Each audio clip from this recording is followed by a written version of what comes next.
प्रधानमंत्री ने ताल ठोक के बोला कि 370 सीट हमारी हैं और बाकी हम 400 पार जाएंगे। तो इनका मतलब क्या है कि सारी पार्टियां जो जिसके साथ गठबंधन है उनको कोई सीट नहीं आएगी, खाली 30 में सिमट जाएगी। जब प्रधानमंत्री 370 और 400 पार बोल रहे थे तो उनके अंदर का भय साफ दिखाई दे रहा था। वो डरे हुए हैं, उन्हें लग रहा है कि पहुंच 170 भी नहीं पाएंगे। बोल तो 370 रहे हैं लेकिन पहुंच 170 पे नहीं रहे। अगर 400 पार जा रहे हो तो क्यों नीतीश कुमार की खुशामद कर रहे हो? क्यों अपमानजनक जिस आदमी ने तुम्हें गालियां दी, तुम्हारा विरोध किया, जिसके लिए तुमने कहा कि इस रास्ते दरवाजे बंद हो चुके हैं, अब कभी नहीं खुलेंगे, उसकी खुशामद आपको क्यों करनी पड़ रही है? फिर जयंत जैसे लोगों को क्यों तोड़ना पड़ रहा है? जगह जगह जो फिर हेमंत सोरेन को जेल क्यों भेजना पड़ रहा है? अरविंद केजरीवाल के पीछे क्यों पड़े हुए? अगर आप इतने कॉन्फिडेंट हो तो इन जोड़ तोड़ में क्यों लगे हुए हो? इससे साफ जाहिर है कि डरे हुए हैं और ये कोशिश कर रहे हैं कि किसी तरह इनका सम्मान बच जाए। सर, भारतीय किसान यूनियन के राकेश टिकैत और नरेश टिकैत ने कहा है कि भाई भारत रत्न जब अच्छा लगेगा जयंत चौधरी को भी, जो किसानों को अन्याय है, किसानों के साथ उनको एमएसपी मिलना चाहिए, जब भी जयंत को उधर जाना चाहिए, नहीं तो नहीं जाना चाहिए। उस पर आप क्या कहना होगा? ये जयंत चौधरी अगर एनडीए के साथ जाते हैं, अगर मैं इसलिए कह रहा हूँ कि अभी तक तो घोषणा हुई नहीं है, जी, लेकिन लग रहा है कि हुई चले ही जाएंगे। उन्होंने कह भी दिया, दिखा दे बजे अगर मुझे बुलाया जाएगा तो मैं अगर वो जाते हैं तो ये चौधरी चरण सिंह का अपमान होगा। चौधरी चरण सिंह ने हमेशा स्वाभिमान की राजनीति करी और ये चौधरी चरण सिंह के भारत रत्न को बेचने जैसा होगा।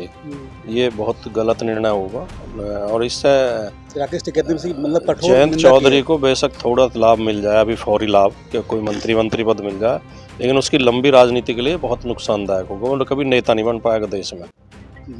कहीं ना कहीं जयंत चौधरी ने एक बार बोला था कि भाई मैं चवन्नी नहीं हूँ जो पलट जाऊंगा। आज वो चवन्नी का हमने उस पर क्वेश्चन भी किया था, बोला कि समय देख के सब कुछ देखा जाता है। उस पर आप क्या कहना चाहोगे? नहीं, अब इस बारे में तो वही बताएंगे। जो आदमी अपनी जुबान से पलट जाए वो इंसान क्या। बिहार वाला चल रहा है सर। हाँ, बिहार उससे भी खराब हालत है, जो नीतीश जी के साथ उससे भी खराब हालत है। कर्पूरी ठाकुर को आप भारत रत्न देते हो लेकिन ओबीसी का आरक्षण मार रहे हो हर लगातार। जो बाबा साहब अम्बेडकर की प्रतिमा पर जाके आप जो माथा टेकते हो, लेकिन दलितों के साथ अन्याय हो रहे हैं देश में लगातार। दलित दूल्हे घोड़ी तक में नहीं बैठने दिए जा रहे, उनकी पिटाई की जा रही है। तो ये सरकार जो दिखावे की राजनीति कर रही है, जो असल में काम जनता के खिलाफ कर रही है। चौधरी चरण सिंह जी को भारत रत्न देने की बात कही है, वो किसानों के हितैषी थे और कहीं ना कहीं सरकार बोल रही है कि हम किसानों के बहुत अन्यायी हैं। तो उसमें आप क्या कहना चाहोगे सर? किसानों के हितैषी हैं या वोटों के हितैषी हैं? नहीं, चौधरी चरण सिंह को भारत रत्न देने से किसी किसान की जेब में 5 रुपए आए क्या? वो एक मान सम्मान है, वो अपनी जगह है। चौधरी साहब सम्मान सरकार को रखना चाहिए ना। चौधरी साहब को हर किसान, देश का हर किसान अपना मसीहा मानता है और चौधरी चरण सिंह का सम्मान करता है। लेकिन सरकार ये कहेगा हमने भारत रत्न दे दिया इसलिए किसानों का भला हो गया। किसान के तो खिलाफ काम कर रहे हो आप। भारत रत्न दे रहे हो लेकिन किसान के खिलाफ काम कर रहे हो। आप बेटी पढ़ाओ बेटी बचाओ का नारा दे रहे हो, लेकिन जो देश की बेटियां जो विदेशी जो अंतर्राष्ट्रीय उसमें खेल में पदक जीत के लाई थी, उनके खिलाफ छेड़छाड़ के आप मुकदमा तक दर्ज नहीं करते। तो उलट काम कर रही है नहीं सरकार। आप ये तो सरकार को तुरंत कानून बना देना चाहिए। अगर सरकार के अंदर जरा सा भी किसान के प्रति प्यार है, तुरंत ये कानून बनाना चाहिए कि एमएसपी से कम पे कोई भी खरीद नहीं होगी। उसका कारण केवल ये है कि कृषि में जो लागत आती है, जो कृषि की खर्चे हैं, वो लगातार बढ़े हैं। बीज महंगे हुए हैं, खाद महंगे हुए हैं, ट्रैक्टर महंगा हुआ, पानी महंगा हुआ, बिजली महंगी हुई है। और जो वो पैदा करते हैं, गेहूँ, धान, गन्ना, उनकी कीमत उस रेशों में नहीं बढ़ी है। तो ये जो एमएसपी की मांग है, ये तो न्यूनतम मांग है किसान की। भाई मिनिमम प्राइस ही तो मांग रहे हैं। पहले जो है 10 बीघे की खेती करने वाला किसान एक आईएएस अफसर से बढ़िया जिंदगी गुजारता था। लेकिन आज हालत ये हो गई है कि 100 बीघे की जमीन का किसान एक चपरासी से भी बदतर जिंदगी गुजारता है। उसके बच्चों के लिए ना अच्छे कपड़े होते, ना वो अच्छे स्कूल में पढ़ा पाते। 1947 में देश की आज़ादी के बाद सबसे ज़्यादा अन्याय इस देश में हुआ तो किसान के साथ हुआ। अगर 1947 के आप सीमेंट, सरिया और चीज़ों के रेट देखें, गाड़ी के और इन चीज़ों के रेट देखो, और किसान की उपज का रेट देखो, सोने चांदी वगैरह के रेट देखो, किसान की उपज का रेट देखो, सरकारी कर्मचारियों की सैलरी देखो, और किसान की उपज के डबल नहीं, 10-10 गुने, 12-12 गुने, 15-15 गुने बढ़े हैं, 20-20 गुने बढ़े हैं, कुछ चीज़ों में तो 50 गुने बढ़े हैं। और किसान की उपज के रेट उस रेशो में नहीं बढ़े हैं। सवाल यह है कि कोई पार्टी किसी से चंदा ले तो उसे सार्वजनिक करे कि हमने इस आदमी से इतने रुपए चंदा लिए हैं। अगर कोई चंदा देता है तो विचारधारा के आधार पर देगा। सुप्रीम कोर्ट ने कहा है कि इलेक्शन कमीशन अपनी वेबसाइट पर डाले कि इन 6 सालों में किस पार्टी को कितना रुपया किससे मिला। अब जब ये आएगा तब पता चलेगा कि जिनसे रुपए ले रही थी बीजेपी उन्हें क्या क्या लाभ पहुंचाए गए। इन्होंने कहा था चुनाव राजनीति को जो है अपराधियों से शून्य करूंगा, अपराध शून्य राजनीति, अपराधियों को राजनीति से आउट करेंगे, ऐसा कानून बनाएंगे संसद में कोई अपराधी चुन के ना जाए। आज सबसे ज्यादा अपराधी भारतीय जनता पार्टी के चुने हुए हैं। रेप के आरोपी, हत्या के आरोपी, लूट के आरोपी भारतीय जनता पार्टी में शामिल नहीं। ये इलेक्टोरल बॉन्ड अकेला मुद्दा नहीं है। 2014 में प्रधानमंत्री बनने के बाद और उससे पहले चुनाव प्रचार के दौरान माननीय मोदी जी ने देश से जो जो वादे किए थे और देश की मोदी जी ने क्या कानून बनाया? मोदी जी ने कानून बनाया कि कोई भी पूंजीपति किसी पार्टी को चंदा दे, न देने वाले का नाम बताया जाएगा न लेने वाली पार्टी को बताया जाएगा, गुप्तदान होगा। तो इससे तो पारदर्शिता खत्म हो गई और इसने तो भ्रष्टाचार को बढ़ाया, इससे काले धन भी बढ़ा और भ्रष्टाचार भी बढ़ा।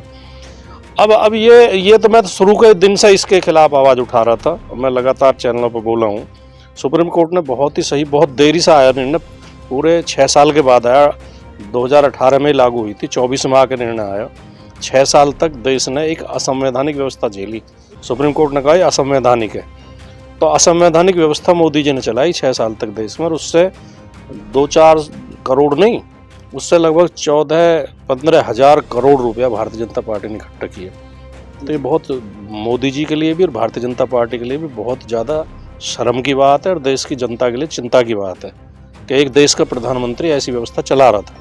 इनका एक वादा ये था कि हम जो जिनका स्विस बैंकों में काला धन जमा है उनकी सूची उजागर करेंगे और काले धन को लेकर आएंगे और उसे जनता के बीच में बांटेंगे। तो न तो ये सूची उजागर कर पाए, न काला धन लेकर आ पाए। काला धन दुगना होगा इन 10 सालों में जो स्विस बैंकों में। इन्होंने कहा था हम रुपए की कीमत डॉलर के बराबर लाएंगे, रुपए की कीमत लगातार घटती गई, डॉलर की कीमत रुपए के सामने बढ़ती गई। नमस्कार, मैं आपके साथ राज सिंह भाटी, आप देख रहे हैं राज न्यूज़ एक्सप्रेस और राज न्यूज़ बताने की खास रिपोर्ट। अभी हम हैं ग्रेटर नोएडा में। हम बात करेंगे, हमारे साथ है राजकुमार भाटी जी, जो समाजवादी पार्टी के सीनियर मीडिया प्रवक्ता हैं। आप हर टीवी डिबेट में और हर मुद्दे पर बात करते हैं, उनको देखते होंगे और हर किसी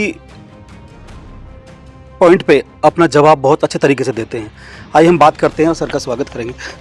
सर, आपका हमारे चैनल पर स्वागत है। जी नमस्कार सर, हम बात करेंगे इलेक्ट्रल बॉन्ड की, जो अभी चुनावी चंदा था, जो बीजेपी सरकार उसको लेकर आई थी, बहुत बढ़ चढ़ के बोला कि भाई हमारे उसमें ट्रांसपेरेंसी होगा, बहुत अच्छा होगा। उस पर सुप्रीम कोर्ट का फैसला आया है, तो सुप्रीम कोर्ट ने उसको बॉन्ड यानी बैन कर दिया कतई, तो सभी पार्टी को दिक्कत होगी। तो सर इस पर आप क्या कहना चाहोगे सर? आपके नहीं, ये इलेक्टोरल बॉन्ड अकेला मुद्दा नहीं है। 2014 में प्रधानमंत्री बनने के बाद और उससे पहले चुनाव प्रचार के दौरान माननीय मोदी जी ने देश से जो जो वादे किए थे और देश की जनता के बीच जो घोषणाएं की थी, अपने 10 साल के कार्यकाल में इन्होंने उसके उलट काम किया है। इनका एक वादा ये था कि हम जो जिनका स्विस बैंकों में काला धन जमा है उनकी सूची उजागर करेंगे और काले धन को लेकर आएंगे और उसे जनता के बीच में बांटेंगे। तो न तो ये सूची उजागर कर पाए, न काला धन लेकर आ पाए। काला धन दुगना होगा इन 10 सालों में जो स्विस बैंकों में जो 2 नंबर का पैसा जमा है इंडियंस का, वो दुगना हो गया। इन्होंने कहा था हम रुपए की कीमत डॉलर के बराबर लाएंगे, रुपए की कीमत लगातार घटती गई, डॉलर की कीमत रुपए के सामने बढ़ती गई। इन्होंने कहा था पेट्रोल डीजल सस्ते करेंगे, पेट्रोल डीजल लगातार महंगे होते गए। इन्होंने कहा था चुनाव राजनीति को जो है अपराधियों से शून्य करूंगा, अपराध शून्य राजनीति, अपराधियों को राजनीति से आउट करेंगे, ऐसा कानून बनाएंगे संसद में कोई अपराधी चुन के ना जाए। आज सबसे ज्यादा अपराधी भारतीय जनता पार्टी के चुने हुए हैं। रेप के आरोपी, हत्या के आरोपी, लूट के आरोपी भारतीय जनता पार्टी में शामिल हो जाते हैं। सर, पार्टी बहुत बड़ा एक इल्जाम लगा रहे हो सर। नहीं, वो तो सच्चाई तथ्य है, वो तो जो उसकी रिपोर्ट आती रहती हैं वो सब उसमें है। अब ये आते हैं इस पे जो पीडीए, ये था इलेक्टोरल बॉन्ड। इलेक्टोरल बॉन्ड, इनका कहना ये था कि हम जो राजनीतिक भ्रष्टाचार की जड़ चुनावी चंदा है, चुनावी चंदा में पारदर्शिता लेकर आएंगे तो राजनीतिक भ्रष्टाचार खत्म हो जाएगा। लेकिन किया उलट, जो थोड़ी बहुत पारदर्शिता थी वो खत्म कर दी। मोदी जी ने क्या कानून बनाया? मोदी जी ने कानून बनाया कि कोई भी पूंजीपति किसी पार्टी को चंदा दे, न देने वाले का नाम बताया जाएगा न लेने वाली पार्टी को बताया जाएगा, गुप्तदान होगा। तो इससे तो पारदर्शिता खत्म हो गई और इसने तो भ्रष्टाचार को बढ़ाया, इससे काले धन भी बढ़ा और भ्रष्टाचार भी बढ़ा। अब ये तो मैं तो शुरू के दिन से इसके खिलाफ आवाज उठा रहा था, मैं लगातार चैनलों पर बोला हूँ। सुप्रीम कोर्ट ने बहुत ही सही, बहुत देरी से आया निर्णय, पूरे 6 साल के बाद आया। 2018 में लागू हुई थी, 24 में आके निर्णय आया। 6 साल तक देश ने एक असंवैधानिक व्यवस्था झेली। सुप्रीम कोर्ट ने कहा ये असंवैधानिक है, तो असंवैधानिक व्यवस्था मोदी जी ने चलाई 6 साल तक देश में, और उससे 2-4 करोड़ नहीं, उससे लगभग 14-15 हज़ार करोड़ रुपया भारतीय जनता पार्टी ने इकट्ठा किया। तो ये बहुत मोदी जी के लिए भी और भारतीय जनता पार्टी के लिए भी बहुत ज़्यादा शर्म की बात है, और देश की जनता के लिए चिंता की बात है कि एक देश का प्रधानमंत्री ऐसी व्यवस्था चला रहा था। सर कहीं ना कहीं सभी पार्टियों को इसमें नुकसान होगा, आपको भी होगा, कांग्रेस को भी होगा, अदर पार्टियों को भी होगा। तो ये तो नहीं खाली बीजेपी का नुकसान है, और बीजेपी इसलिए लाई थी कि और लोग पार्टी को ना मिले। नुकसान इससे क्या होगा? नुकसान देश को हो रहा था, उससे इससे देश का फायदा होगा। सवाल नफ़ा नुकसान का नहीं, आर्थिक नफ़ा नुकसान का नहीं है। सवाल ये है कि कोई पार्टी किसी से चंदा ले तो उसे सार्वजनिक करे कि हमने इस आदमी से इतने रुपए चंदा लिए हैं। अगर कोई चंदा देता है तो विचारधारा के आधार पर देगा, तो वो बताए कि मैंने इस पार्टी को चंदा दिया। अभी तो सुप्रीम कोर्ट ने कहा है कि इलेक्शन कमीशन अपनी वेबसाइट पर डाले कि इन 6 सालों में किस पार्टी को कितना कितना रुपया किससे मिला। अब जब ये आएगा तब पता चलेगा कि जिनसे रुपया ले रही थी बीजेपी उन्हें क्या क्या लाभ पहुंचाए गए। अगर वो नाम सार्वजनिक होंगे तो आप लोग भी उसमें नहीं, नाम तो बिल्कुल हमारे तो पहले से ही सार्वजनिक है, हमने तो कोई चीज़ छिपाई नहीं, हम तो बता देते हैं पार्टी को जो भी कोई चंदा देता है। ये तो बीजेपी छिपा रही थी, बीजेपी छिपा रही थी पूरा काला धन करके। सर अभी किसान आंदोलन चल रहा है, जो कि भारतीय किसान जो उनकी मांगे हैं भाई, एमएसपी को लेकर गारंटी होना चाहिए, न्यूनतम मिलना चाहिए। और पहले जो आंदोलन चल रहा था उसमें भी जो इतना लंबा आंदोलन चला उसी को स्थगित किया गया कि हमको ये कानून उसको रिप्लेस कर दिया गया, रिपील किया गया। तो अभी इसमें आप क्या कहोगे भाई, किसानों के साथ गलत हो रहा है या सही है? जिसमें कि माननीय दिल्ली के सीएम वो भी सपोर्ट में कुछ नज़र आ रहे हैं, और राहुल गांधी ने बोला है कि अगर हमारी सरकार आएगी तो हम स्वामीनाथन कमीशन जो रिपोर्ट है उसको हम लागू करेंगे, जो इसकी एमएसपी गारंटी है उसका हम कानून लेकर आएंगे। तो उसमें आपका कितना रहेगा जो आप भी आएंगे गठबंधन में हो? तो 1947 में देश की आज़ादी के बाद सबसे ज़्यादा अन्याय इस देश में हुआ तो किसान के साथ हुआ। किसान की आय लगातार घटती गई है, उनके खर्चे लगातार बढ़ते गए हैं, किसान लगातार गरीब से गरीब होता गया है, कर्जदार होता गया है, किसान की हालत ख़राब होती गई है। अगर 1947 के आप सीमेंट, सरिया और चीज़ों के रेट देखें, गाड़ी के और इन चीज़ों के रेट देखो, और किसान की उपज का रेट देखो, सोने चांदी वगैरह के रेट देखो, किसान की उपज का रेट देखो, सरकारी कर्मचारियों की सैलरी देखो, और किसान की उपज के डबल नहीं, 10-10 गुने, 12-12 गुने, 15-15 गुने बढ़े हैं, 20-20 गुने बढ़े हैं, कुछ चीज़ों में तो 50 गुने बढ़े हैं, और किसान की उपज के रेट उस रेशों में नहीं बढ़े हैं।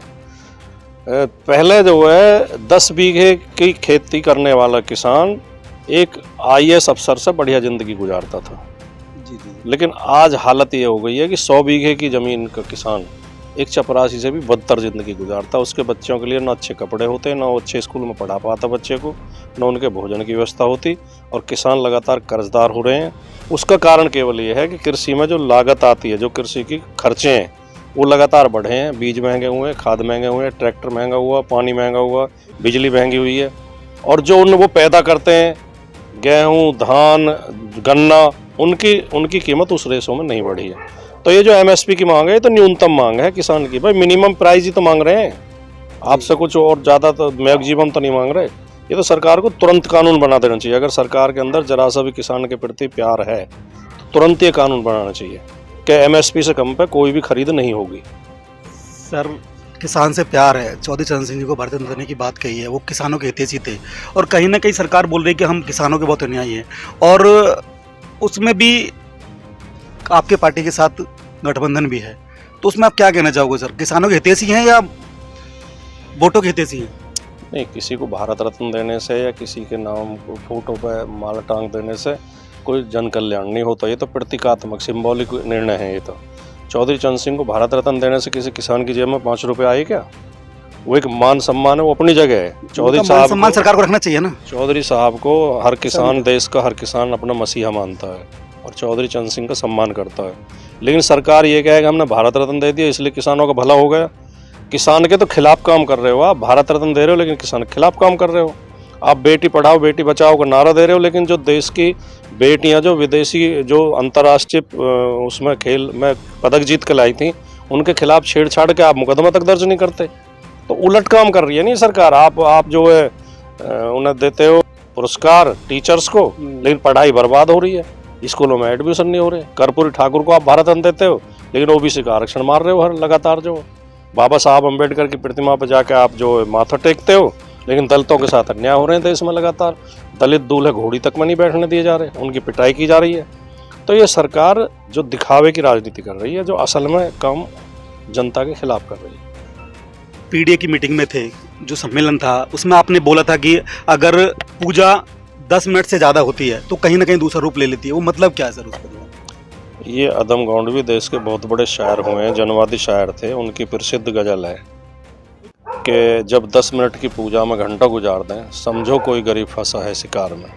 इसका अर्थ ये नहीं है कि पूजा 10 मिनट ही होनी चाहिए। इसका मतलब ये है कि जो पूजा पाठ का ज़्यादा दिखावा करते हैं नहीं, और हर समय तिलक लगाए घूमते हैं, माला पहने घूमते हैं, जो शो करते हैं, कहीं ना कहीं इनके मन में चोर होता है। ये किसी गरीब का हक मार रहे होते हैं। पूजा एक निजी वो है, आदमी की आस्था। मैं कितनी पूजा अपने घर के अंदर करता हूँ, मुझे ये बताने की जरूरत नहीं है बाहर आकर किसी को दिखाने की। और अगर पूजा का प्रदर्शन किया जा रहा है, दिखाया जा रहा है, तो समझ लो उसके नियत में कहीं चोरी है। इसका अर्थ ये है। इसका मतलब ये नहीं था कि केवल 10 मिनट पूजा करो। पूजा ईश्वर का नाम लेना 1 मिनट पर्याप्त है, लेकिन जब लगातार पूजा हो रही हो, मंदिर मंदिर घूमा जा रहा हो, तिलक दिखाए जा रहे हो, गेरुए वस्त्र डाल के दिखाया जा रहा हो, माला पहनी जा रही हो, शंख बजाए जा रहे हो, आरती गाए जा रहे हो, तो समझ लो इसमें आदमी के मन में कहीं चोर है, कहीं ना कहीं दिखावा है, कहीं ना कुछ छुपा है। हाँ, पाखंड है, कुछ ना कुछ ढोंग है।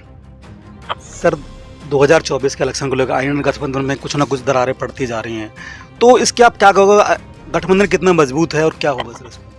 देखिए, राजनीति में ये थोड़े बहुत वैचारिक मतभेद, आपसी बहस, विवाद, वाद विवाद, और ये चलते रहते हैं, लेकिन गठबंधन मजबूत है। गठबंधन असली मजबूत है मुद्दों पे। जो भारतीय जनता पार्टी ने 10 साल के अंदर देश का नुकसान किया है, देश में बेरोजगारी बढ़ी है, देश में महंगाई बढ़ी है, भ्रष्टाचार बढ़ा है, सीमाओं पर सुरक्षा कमज़ोर हुई है, विदेशी जो हमारे जो पड़ोसी देश हैं उनसे हमारे संबंध खराब हुए हैं, और लगातार महिलाओं के ऊपर हमले हो रहे हैं, किसान का गला घोटा जा रहा है, किसान की सुविधाएं हटाई जा रही हैं। ये तमाम जो चीज़ें हुई हैं, और लोकतंत्र कमज़ोर किया जा रहा है, संवैधानिक संस्थाएं कमज़ोर की जा रही हैं, चुनाव आयोग, ईडी, सीबीआई का दुरुपयोग जो चुनाव के लिए किया जा रहा है। तो ये सब चीज़ें जो भारतीय जनता पार्टी ने किया, इनको ख़त्म करके एक अच्छी व्यवस्था लागू करना, किसान को उसकी उपज का मूल्य मिले, ये नौजवानों को रोज़गार मिले, और किसान की आमदनी बढ़े, पुरानी पेंशन लागू हो, और संवैधानिक संस्थाओं का सम्मान हो, लोकतंत्र की बहाली हो, बोलने की आज़ादी हो सबको। इन मुद्दों पर विपक्ष चुनाव लड़ रहा है, उन मुद्दों पर हम मजबूत हैं, और जनता इस बार परिवर्तन करेगी। सर राष्ट्रपति अनुमोदन भी हुआ था, उसमें माननीय प्रधानमंत्री ने ताल ठोक के बोला कि 370 सीट हमारी हैं और बाकी हम 400 पार जाएंगे। तो इनका मतलब क्या है कि सारी पार्टियां जो जिसमें गठबंधन है उनको कोई सीट नहीं आएगी, खाली 300 मिट जाएगी? जब प्रधानमंत्री 370 और 400 पार बोल रहे थे तो उनके अंदर का भय साफ दिखाई दे रहा था। वो डरे हुए हैं, उन्हें लग रहा है कि पहुँचे 170 भी नहीं पाएंगे। बोल तो 370 रहे हैं, लेकिन पहुँचे 170 पे नहीं रहे। अगर 400 पार जा रहे हो तो क्यों नीतीश कुमार की खुशामद कर रहे हो? क्यों अपमानजनक, जिस आदमी ने तुम्हें गालियां दी, तुम्हारा विरोध किया, जिसके लिए तुमने कहा कि इस रास्ते दरवाजे बंद हो चुके हैं, अब कभी नहीं खुलेंगे, उसकी खुशामद आपको क्यों करनी पड़ रही है? फिर जयंत जैसे लोगों को क्यों तोड़ना पड़ रहा है? जगह जगह जो फिर हेमंत सोरेन को जेल क्यों भेजना पड़ रहा है? अरविंद केजरीवाल के पीछे क्यों पड़े हुए? अगर आप इतने कॉन्फिडेंट हो तो इन जोड़ तोड़ में क्यों लगे हुए हो? इससे साफ जाहिर है कि डरे हुए हैं और ये कोशिश कर रहे हैं कि किसी तरह इनका सम्मान बच जाए। हमने राजकुमार भाटी से बात किया, उन्होंने बोला है कि बीजेपी सब जोड़ तोड़ की राजनीति करती है और अपना सम्मान बचाने के लिए 370 बोल रही है, जो 400 पार है। उनकी 170 सीट भी नहीं आने वाली हैं। देखना अब ये होगा कि 2024 में क्या होगा। ऐसी खबर देखने के लिए चैनल को सब्सक्राइब करें, लाइक करें, शेयर करें, कमेंट करते रहें। कैमरामैन द्विवेदी के साथ मैं राज सिंह भाटी, ग्रेटर नोएडा। हर खबर पाइए सीधा अपने मोबाइल पर।